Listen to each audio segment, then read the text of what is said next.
I once watched a relay race where the runner, after sprinting an entire lap, he was almost leading the race. But then suddenly he tripped and fell just before passing the baton.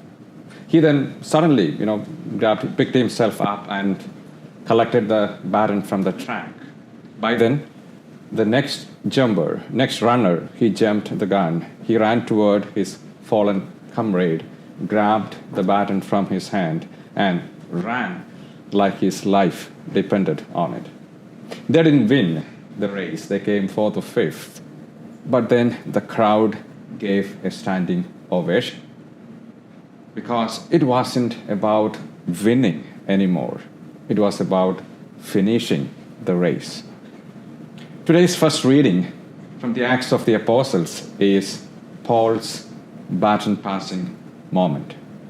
He gathered the elders of the church in Ephesus, the church he loves, not for another teaching session or a theological debate, but for his farewell, a holy handoff. And instead of charts or checklists, he gives them what really matters, his life.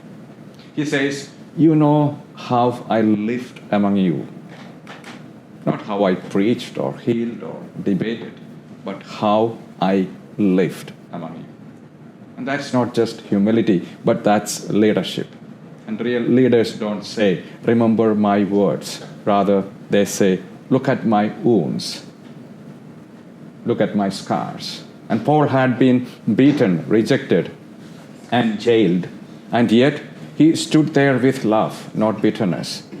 And this wasn't a retirement speech. This was a torch passing, lit with fire and tears.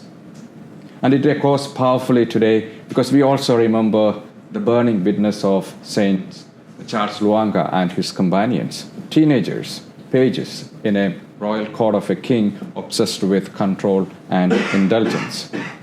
When told to submit to sin and deny their faith, they said no and embraced death. They were burnt alive.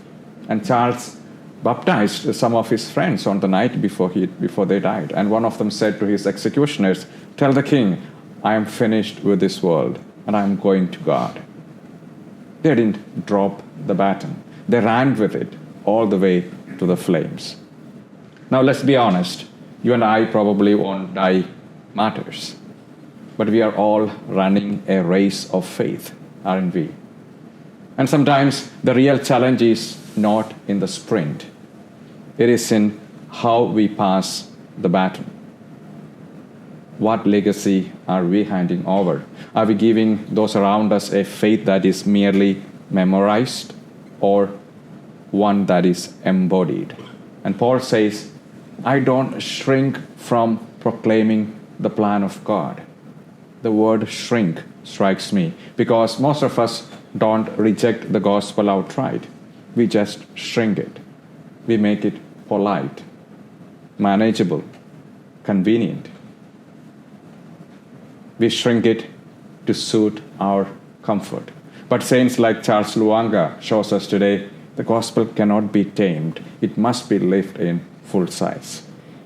There's an African proverb that says, "The child who is not embraced by the village will burn it down to feel its warmth."